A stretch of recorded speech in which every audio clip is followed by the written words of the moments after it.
Yo, what's up? It's Millyz. Check me out on the Bootleg podcast.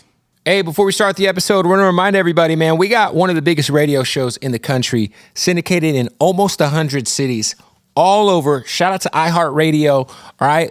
Some of the latest cities that we've been able to add, man. Want to give a shout out to 93.9 The Beat in Honolulu. That's right, Hawaii. We over there going crazy. I also want to give a shout out, Hot 98.3 in Tucson. Shout out to Tucson going crazy. Also want to give a shout out to Wild 94.1 in Tampa. Going crazy. We just got Richmond. We also just got the good folks in Bakersfield at Hot 104.7. So we're going crazy on the radio with my partner James Andre Jefferson Jr. for the Bootleg Kev Show. So make sure you tune in and you can listen anywhere on that iHeartRadio app. That's right. Let's get into the interview.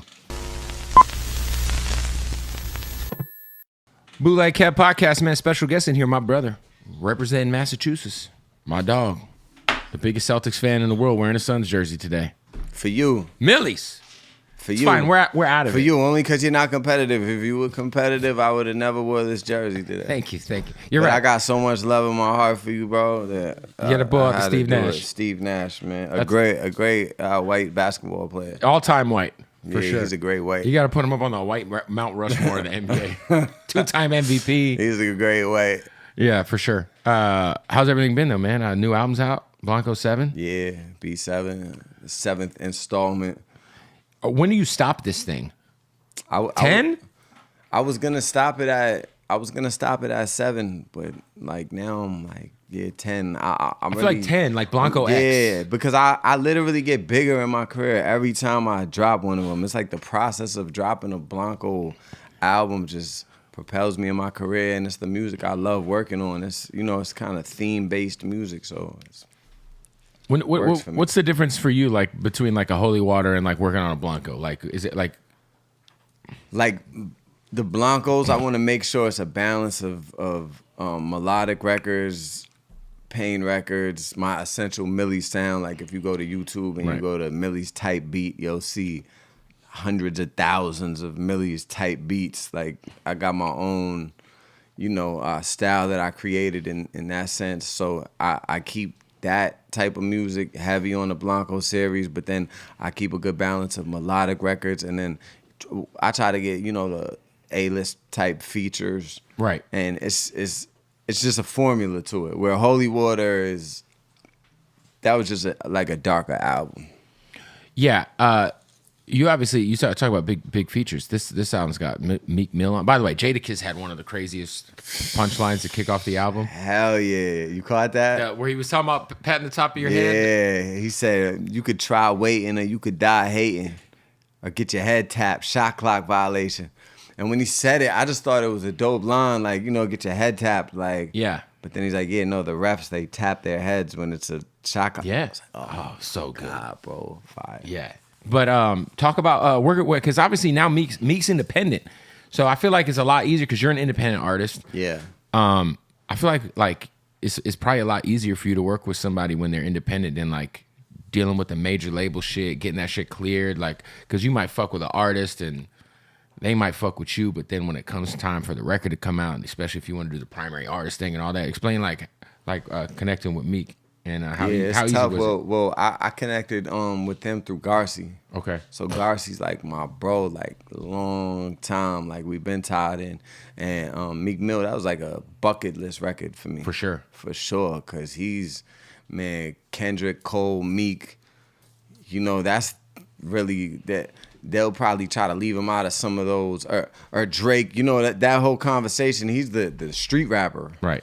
Out of that really put out classic bodies of work, man. A lot of people, that might be the last street rapper who was like a superstar. Right. And I mean, like you said, the classic bodies of work is all those Dream Chasers tapes, man. Dream Chasers tapes down to the albums though. Yeah. Championships, I think is his best body of work. I love Championships. Oh, so good. I told him I like the intro on Championships more than Dreams and Nightmares.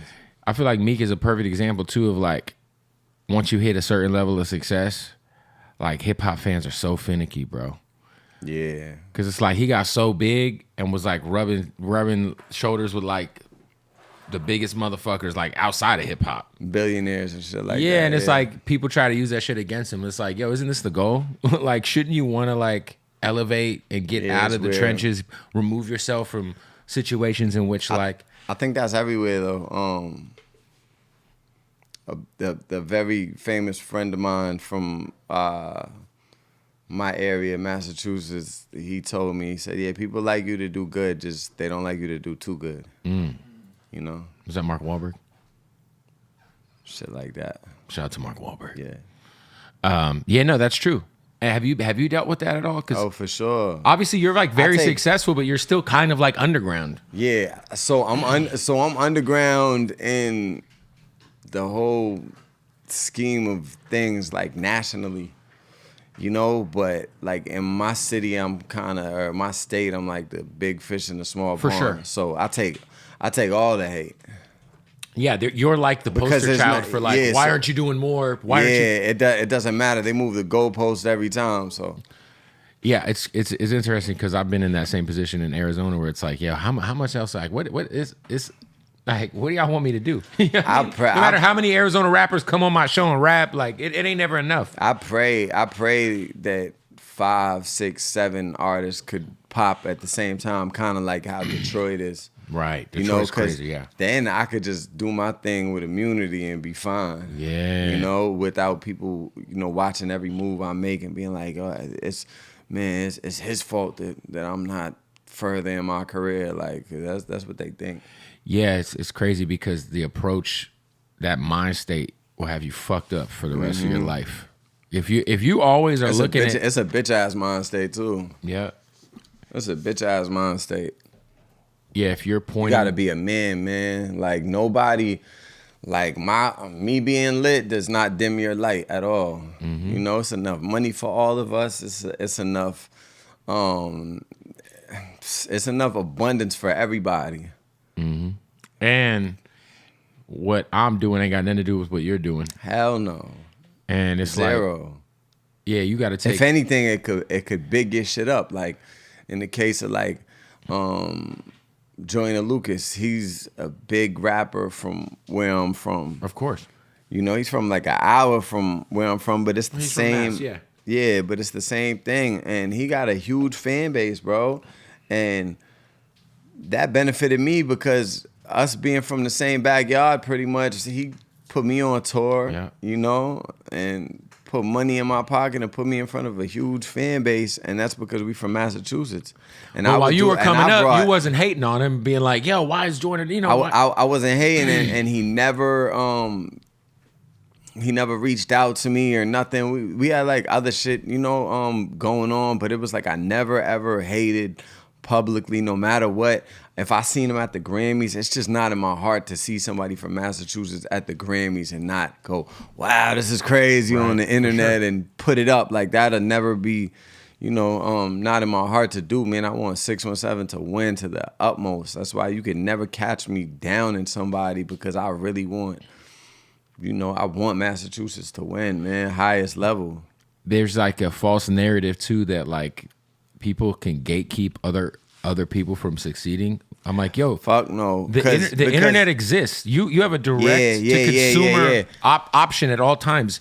You should look in the mirror and figure out the things that you're not doing to resonate with people, with fans. Yeah, and it's almost no excuse as a rapper now because I'm gonna break it down. Like, right, all right. So what would be a hindrance to a rapper making it right now? Like, if you were, let's say most rappers would be like, they would look at how hard it is to get on a playlist because they think that that's the only thing that matters. A lot of small-minded. Well, that's playlist, and let me tell you something. I got a line on my thing, and I got a song called "What If I Told You," and on it, and this is I love Spotify. I have nothing against Spotify. Of course. When you look at my shit, it says 1% or 0% from editorial playlisting. I'm me at this height of my career. I done had all the features and all of that. I don't care. I'm not mad at them. Carl Cherry, I'm still waiting. It's fine. I got nothing but love for y'all in my heart. I'm gonna keep working. Right. I don't give a fuck. That don't make me or break me. I still got love. But I got a line. I said, what if I told you Spotify don't put me on their playlist? But in the trenches, I'm so famous, they treat me like I'm A-list. It's all right. Like, you don't need a playlist.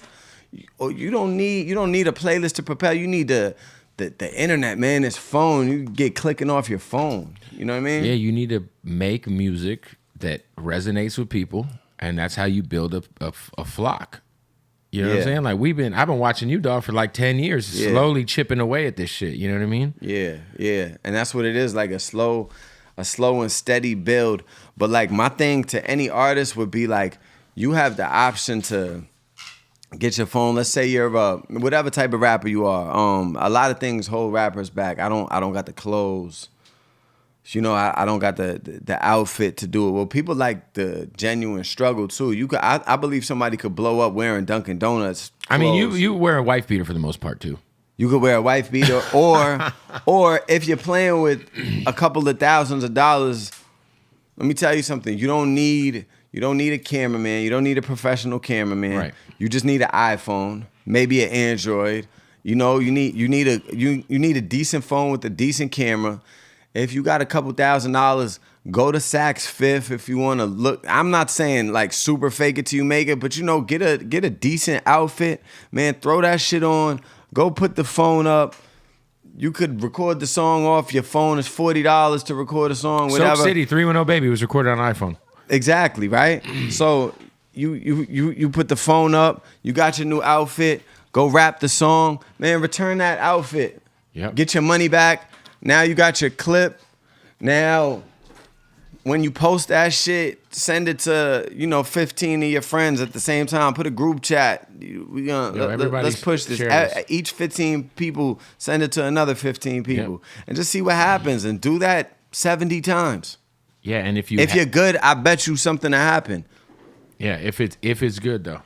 Yeah, put out high volume work, man. Yeah, not for sure. Hey, want to give a shout out to our family at Hardin, man, for sponsoring that episode of the Bootleg podcast. I just got back from Vegas and I picked up some goodies. All right, look, the #1 dispensary in the world.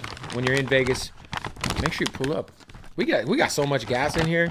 Shout out to Hardin. If you're in Vegas, man, pull up to Hardin when you get in that taxi cab. As soon as you land, say, take me to Hardin. Follow them, Hardin_Las Vegas.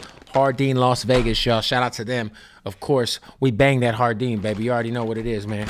Want to give a shout out to our family at Odd Socks. Whatever you're into, Odd Socks has it covered, all right? The most comfortable socks in the world. By the way, those Happy Gilmore joints are insane. The Ren and Stempies, the Modelos. It's Modelo time. But the Monopoly. What are we doing with the Ninja Turtles? Also, they got your boxers on lock. They got your drawers. OddSocksOfficial.com. Use the promo code BOOTLEG right now. You'll save 20% off. Let's get back to the interview. Would you say that at what point in time, because you've had a long journey in this music shit, what point in time do you feel like the rubber finally started to hit the pavement in terms of you feeling like, okay, I'm cutting through, this is working? The rubber hitting the pavement fucked me up, bro. Okay, the tire hitting the fucking street. Right, the tire. That was like, I can't. Jesus Christ. Hey, yo, you fucking East Coast guys, I swear to God. Nah, I'm just saying, you talking about, like, we're in a real serious conversation. No, but you know what I'm saying? In terms of like you. All right, what was the question? I was asking, obviously, there's been a long journey for you musically. Yeah, facts. It wasn't always this. I'm sure there was times where you maybe thought about fucking giving up. Right. At what point in time was the traction real enough where you felt like, okay, this is something that I got to pour more into. This is working. So a Beanie Siegel line is what changed my mind forever in terms of rap. He said, play your cards, go against all odds, shoot for the moon. If you miss, you're still amongst those stars. And I thought about it like, man, I'm a really talented rapper and I love being around this music shit. If I just keep doing my thing, even if I'm not at the moon, I'll be around the stars. Not meaning people as stars, but just, the opportunities and things like that. And that's when I committed to just, I'm going to do this until until it burns out. There was a point I never thought I would make money from it though. I was getting paid like a part-time McDonald's worker, you know? And I was almost at the point of like, I might have been at the point of breaking a couple of times, but it'd only be for like 2 hours, and then I'd be back to it like, no, I'm rapping. Wow. You know, so yeah, this is what I'm supposed to do, bro. I'm gifted. I'm the best, you know, in my mind at least. What was the difference maker for you to finally start making like decent money, where you were like, okay, the pandemic. As soon as the pandemic hit, what happened? I swear, the pandemic hit. I caught COVID like bad. Like I caught COVID around the time Fred the Godson died. Damn. I caught COVID when people kind of didn't know what it was. Right. And I have asthma. Got it. Like I used to get rushed to the hospital as a little kid and be on the nebulizer treatments and shit like that. Emergency room. So I really went through it with COVID. I couldn't breathe. Like I didn't take a FaceTime for 3 days because I didn't want to talk. Like I'm conserving my breath. That kind of fucked me up. I lost a lot of weight.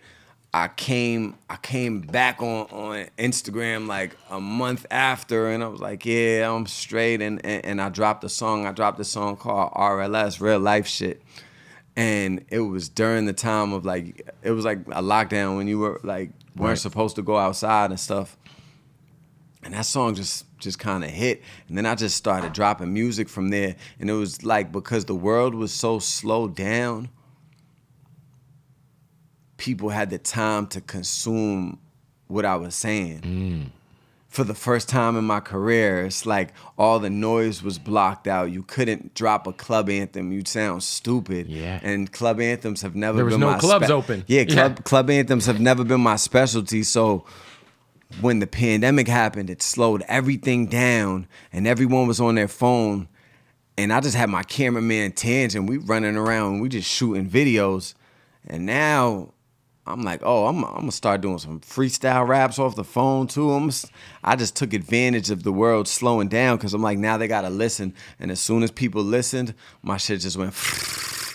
Great. And you know, it turned up in 2021. I got into the rap game, and I've been in the rap game since 2021. So like, yeah, like 4 or 5 years. However, I mean, you was in the is. game before that, but I wasn't like, though. I can't lie. Like, I'd be lying to you if I told you I was in the game. I was maybe playing in a Euro League, not even a Euro League. I was maybe playing like I was playing in pickup ball at Rucker. Not even at the Rucker. Yeah, maybe pickup ball, and not even as like a starter, you know. But like I got into the NBA in 2021. Yeah. Just my accountants could tell you that. How many years prior to that was the journey? Like 12, 13. That's crazy, man. Mm-hmm.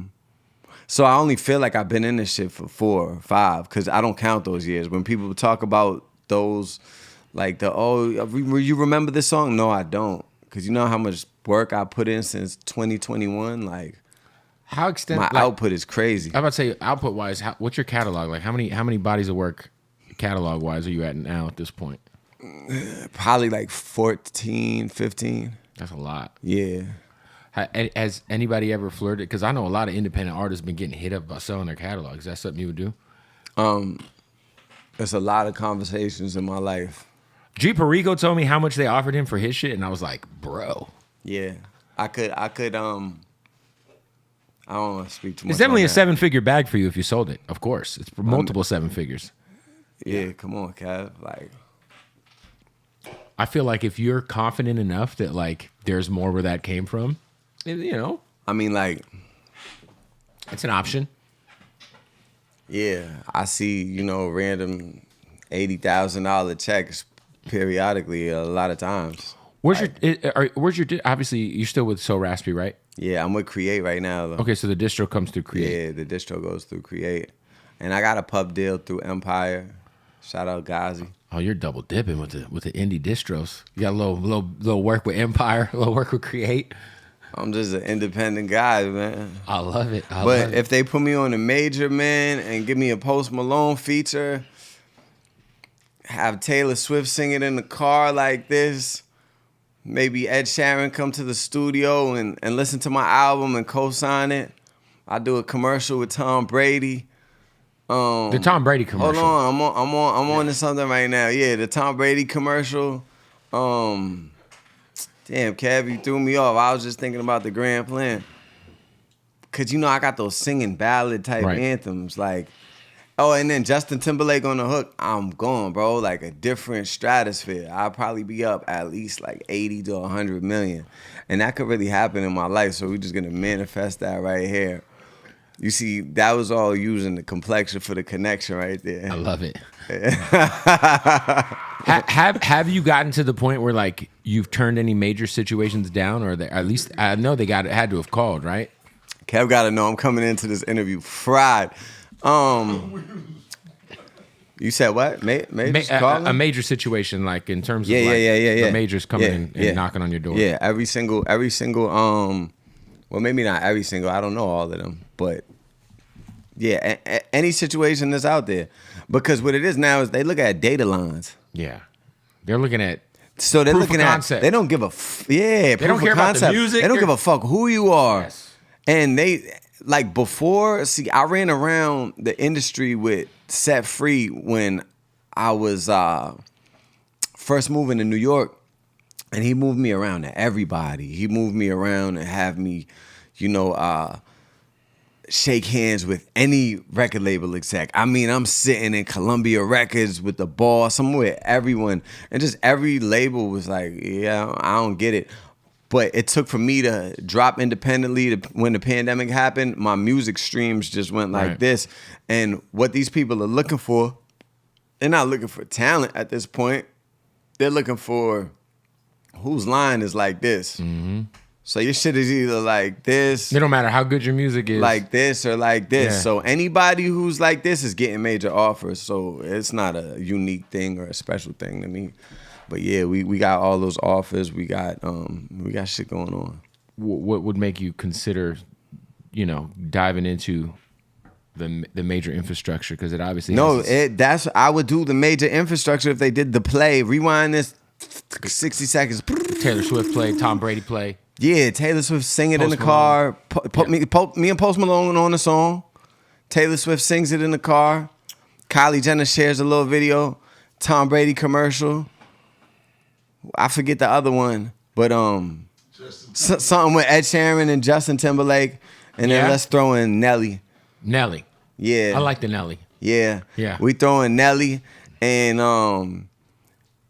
then after that, me and so that'll be the like big commercial single we push off the major shit, and that shit'll just blow up crazy. And then me and Kiss will come back with a hard ass record. Me, Kiss, Wayne, Eminem, and Hov. Do you know if Eminem's tapped I was in waiting with you until Hov. Hov might not get on the song. I don't know, bro. I don't know if M's tapped in, man. He needs to know that the greatest Caucasian that was ever created, after I put him out of the category. Right. I do consider myself the greatest Caucasian rapper of all time. You know what I mean? I put him out of the category because he saved my life when we was young, but I burned Eminem's shit. like clear. Yeah. He's like Larry Bird. Yeah, he's clear. He's like Larry Bird. So we don't want to compare Luka Doncic to Larry Bird and stuff like that. That's funny. Yo, how did you and MGK end up getting together and squashing whatever y'all squashed? Because I remember you called him a garbage rapper in the Vlad interview and all that. And then I take that back. He's not garbage. He's a sweet guy too, man. Did you talk to him? That's my boy. Did you talk to him like after it happened? I don't know if we talked about you, but I was just with him in Vegas. He's just like one of the best dudes ever. Yeah. So yeah, he's I feel like cool. Sometimes like because he's done rock and he's like done different genres. He's like easy. Nah. He's cool, and we had a rapport. We had a rapport back in the day, and shit. I just felt like he was firing shots at me, bro. And I fired shots at him. I thought it would be it's like a boxer calling out a boxer, That would have been a good fight for me. You guys ended up connecting now. And yeah. We chopped it up. I was just talking to him on FaceTime the other day. Like, I fuck with bro. He's cool. Yeah. What you guys got to do? His fans be so mad that I didn't crash on, social media, like that we didn't do violence to each other, but people should look at that situation and look at it like this is how grown men handle shit. Handle shit. And we didn't have a problem. We had a rap problem. That's good. I also saw you connecting with Jelly Roll in Boston. Yeah, I connected with Jelly Roll in Nashville too. I know he's a fan. Me and him have talked about you before. Yeah. Jelly Roll, man. Jelly Roll is ill because he's like a preacher, rapper. He's definitely a preacher. Singer. You go to that show and he's like preaching to the crowd. Hell yeah. No, Jelly Roll. The Roll, house comes down on fire at the end. Jelly Roll is super godly. He's just a dope individual that God blessed the world with. Would you hop on a country beat? Not necessarily do a country song. Hell yeah. I've changed a lot of like my views on, not saying like I would switch genres. I'm gonna keep it this rap shit forever. But I like country music a lot though. Like the stuff that I do here. The songwriting is next level. Yeah, it's very similar to hip hop though. It is, man. Rod Wave is the biggest artist selling wise because like I guess those country records that go #1 and shit, like Rod Wave's music is pretty similar and on par with all of that shit. Not saying necessarily like sonically, but like just the songwriting. No, but like you could like flip a switch and put Rod Wave's acapella onto some of these country productions, and it sounds for sure. And I really got introduced to country music through rap. Like I got introduced through like Broadway girls, like Free Dirk. Right. You know what I mean? With Morgan Wallen. Like that's how I got really acquainted. I knew one country song when I was coming up. Darius Rucker. Shout out to that's and he was talking about that's Hootie. Don't think about it. Through the work and the hurt and the whiskey, don't think about it. And that was one of the things that like I think that's inspired some of my songwriting and shit like that. He's from that's Hootie from Hootie and the Blowfish, Darius Rucker. Yeah, so I just know him from that song. Yeah, shout out to I feel like Big X the Plug's doing a good job of like hopping on country records, but they sound like he's still just doing him. You know what I'm saying? Right. Shout out to Big X. Hey, shout out to my bookie, man. Look, the NBA Finals are coming up. The playoffs are in full force right now. So many ways you could bet. If you want to get in on the action, go to mybookie.ag right now. Use that promo code Bootleg when you sign up for that first deposit bonus. That's important because you're supporting the Bootleg Head podcast, and you're going to get that bonus to your account when you are a new member and you sign up. Go to mybookie.ag. So many different ways you could bet. So many different ways you can get in on the action. You could do player props if you think I don't know, Shea Gilgeous-Alexander is going to have over 31.5 points in a game. Hammer that. You think Luka's going to ball out. You can hammer that. And, of course, you can still bet on your futures for the NBA Finals. And, of course, it's baseball season. All right, NHL hockey still going on. So there's a lot happening. You could get in on that action, plus the full-service casino, blackjack, roulette, all that. Sign up, mybookie.ag. Use that promo code BOOTLEG for that first deposit bonus up to $1,000. That's right.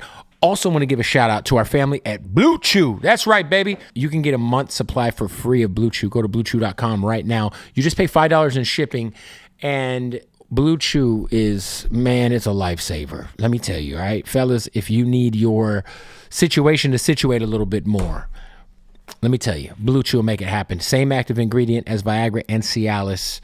It's going to have you with that extra pep in your step. You're going to be very hard, you know? Yeah. Erectile dysfunction's a thing. Whiskey dick is a thing. Blue Chew handles it. This is the best part about Blue Chew. You get it delivered right to your door discreetly. Discreet packaging. It's chewable. Save active ingredients is Viagra and Cialis, like I said. And you don't have to go to a doctor's office. You handle everything online, bluechew.com. Try it right now for free for a month. Yes, bluechew.com. Head over there. You just pay $5 in shipping. You'll thank me later. Your wife will thank me. Your girlfriend will thank me. Hell, sometimes you just pop a Blue Chew and rub one out just for fun, Anyway, let's get back to the interview. You got a lot of dope features on this album. Obviously, NoCap, Dave East. Yeah. You know about NoCap? Of course. Like, shout out to Alabama, man. No, you really know about Cap? Like, that's one of my. I've been for like 3 or 4 years DMing that guy, trying to get him to come on the show. Yeah, like he's an all-time. And I've been trying to book him at my club, for fuck's sake. He's incredible. I got Cap as like the greatest artist out right now. Yeah, his pen game is ridiculous. I got him as the greatest artist out right now because beat selection, melody, and then straight bar work. And a lot of he's East cold. Coast. Sometimes I feel like East Coast people will look over like his bar work because they're not catching it because he's doing it in melody. He might got some auto tune, but he's barring them the fuck out. Nah, his pen game is we crazy. got a song where he goes, and I just thought it was a profound statement when he said it. He said, "I didn't pray last night. Why? Because I'm a man and I'm not trying to put this weight on God." And that hit me. I was like, damn, I'm a man. I'm not trying to put this weight on God. I thought that was just profound in itself. For sure. But I didn't pray last night. Why? Because I'm a man and I ain't trying to put this weight on God. Yeah, because amen, I'm a man. Yeah. So it's little shit like that. And I heard that song 90,000 times. Before you put that together? No, a fan put it together for me. And I'm like, that's when you talking high level rap, bro. Yeah. Like you slipping shit in there, and that's what made all the Nas CDs and all the classic rap CDs good. When you could go back and on your 90th listen, you like, oh damn, shit. He meant this. That's fucking crazy. And Cap got that all through his catalog. For sure. Yeah, now he slept on too. Nah, the most slept on. Not really though, because he sells out all the shows and shit. No, he's big. I mean, he's definitely big. He's lit. It's just people don't really, fully understand. Would you and Mozzie? I know you and Mozzie got a working relationship at this point, man. I feel like Mozzie's the type of guy to pop out and do a joint album with somebody. Would you guys ever? Oh man, I'd love that, man. Mozzie Millyz? We should do that, bro. We should do that. You know, that's so crazy because I think here was one of the first places we started connecting the dots with that. He just took over my pizza shop Friday for his album release. That's what's up. Shout out to Mozzie, man. Yeah, shout out to Mozzie, man, my West Coast brother. We dropped a pizza called the Mozzarella Fella, and all sales benefited incarcerated people. I'm jacking that. The Mozzarella Fella. I'm jacking that. You could be the Mozzarella Fella because your skin tone, obviously. Because mozzarella cheese is white, you know? How are we feeling about... I feel like the impending finals collision is Celtics versus Thunder. If you had to put some money on it, how do you... First of all... We might see them refs start to get a little tricky when it comes to the Lakers. Because that Lakers-Celtics, boy... That's... The world want that, man. We don't give a fuck about Shea Gilchrist. I mean... SGA? SGA. Yeah, we don't care about him and his aura. You know what I mean? We don't care about that. We want Celtics, Lakers. But no, I mean, whoever we get, it'll be a blessing to punish them in the finals. For sure. Is there a team in the Eastern Conference? Well, look, I know you're not worried about a team in the Eastern Conference, but what is, in your opinion, the biggest challenge you're going to face? The Cavs. Cavs, probably, right? Yeah. Yeah, well, has there been a... Not the Knicks, no disrespect. I love New York, man, but the Knicks, they just not it. I don't think they might not get out of the first round. It's 1-1. The Knicks, maybe in like 5 years, they're going to have it. Like, I wonder, you are a ladies' man. I always see you on Instagram with a plethora of young things. Not young things. Okay. Properly aged things. Yeah. Nice 30, 29, 34s. Yeah. You know. I got a rap. I said I like a wholesome bad bitch that's approaching her 30s. Perfect. All right? Yeah. Okay. Yeah. I wonder, because obviously you see what's going on with Shannon Sharp. How careful are you about, like, making sure, like, women who come around you ain't trying to set you up? Because this is a thing that happens all the time with artists and celebrities. Yeah, it's weird, like girls like filming you and stuff. Have you ever like been in that situation where you like maybe woke up and a bitch was on her phone like filming you or something? I never been in no type of Shannon Sharp situation. Not Shannon Sharp. I just mean in general. Clear me all the way from Put that over there. Yeah, Put that all the way over there.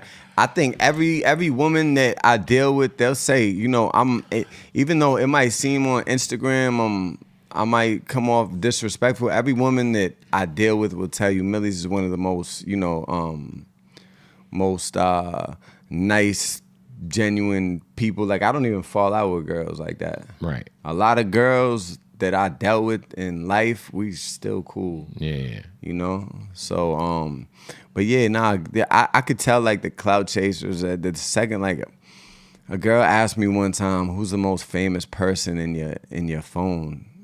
And that just disgusted me. Like, I get away from those type of girls fast. It's like, yeah, you got to get the fuck out of here. Yeah, you got to go. Nah, she had to go. Yeah. That was it.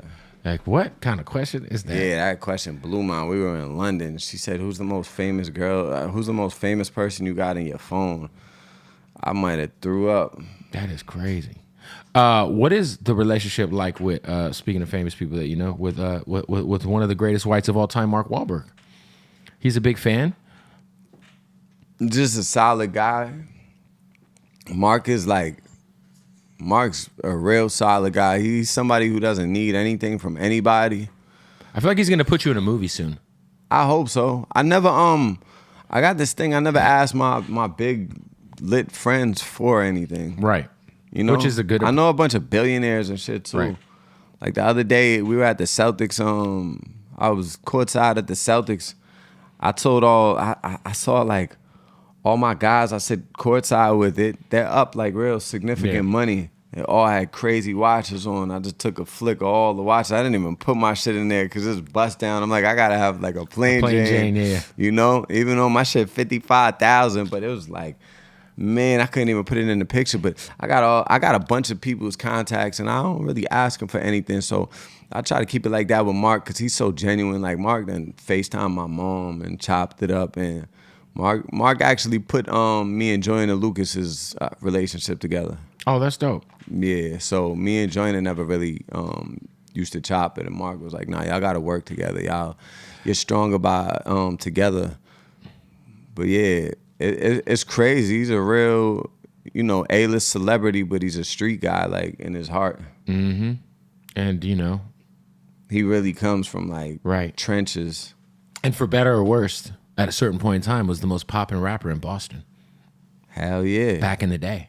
Hell yeah. The Funky Bunch was lit. He tries to downplay his rap career. It's almost like he tries to act like it never existed. Well, no, he'll come around and he'll be like, we got Millyz. Man, Millyz going crazy. You know, I was a corny rapper, but I don't think he was a corny rapper. I don't think there's nothing corny about him, bro. Especially during that era. I think Mark is a stand-up guy. The streets love Mark. Yeah. Like, that's another thing. Like, when I'm with Mark, like, I get the craziest calls from rappers like, yo, tell Mark I'm a fan, bro. Like, those that sip lean all day and don't even pay attention to society and shit hit me and just be like, yo, tell Mark I'm a fan. Like, he's nationally beloved, man. How far ahead do you think about, like, in terms of, like, planning, whether it's, hey, all right, cool, Blanco 7's out. Do you already got the next 2 or 3 things figured out? Are you thinking 5 years ahead? Are you thinking, like how far ahead are you planning, like? Nah, because I really think, like, I didn't expect to live this long. So I plan, like, 2-3 months ahead. Yeah, like, I always had this weird thing. I thought I was going to die. Like, my friend died when I was, like, 15. And it just happened, like, we were in the park one night and he died the next morning. Damn. You know what I mean? And I looked at him in the coffin like a week later, and I just from there I was like, oh, you died before 18. That was just like in my mind, like, because this was the person I talked to every day, my best friend. So I always just felt like I'm not gonna live that long, and I kind of like romanticized it. Like, you get a lot of I don't know how to say it. It's like, when you die, your shit is like, it's lit for you, especially if you don't got a lot going on. Now that I got a lot going on, I don't want to die. You got a lot to lose, yeah. Yeah, and now the way the internet goes is like, man, they talking crazy about people when they die. That didn't used to happen back in the day. That's true. But yeah, I say that to say, like, I plan far ahead, and I'm trying to and that's where the catalog talks and all of that, like, you know, that'll be, I'm cool with whenever I check out. Like, I had a blast. Right. You know? But yeah, I don't plan, like, I don't have no 5-year plans. My plan is just to run up the bag as much as possible, because this shit could be over today. 100%, man. Well, look, Blanco 7 is out. Go support that shit. B7. We're going to have you and the homies rap a separate YouTube video, because I know you got to get a flight. But, yo, go get that album, man. Get the album. Get the album. Millyz, my dog. Boom. Quick break, man. Want to give a shout out to our new sponsors, man. Our family at Slap Woods. Make sure you follow them right now on that IG at Slap Woods. Show them some love. Go to slapwoods.com.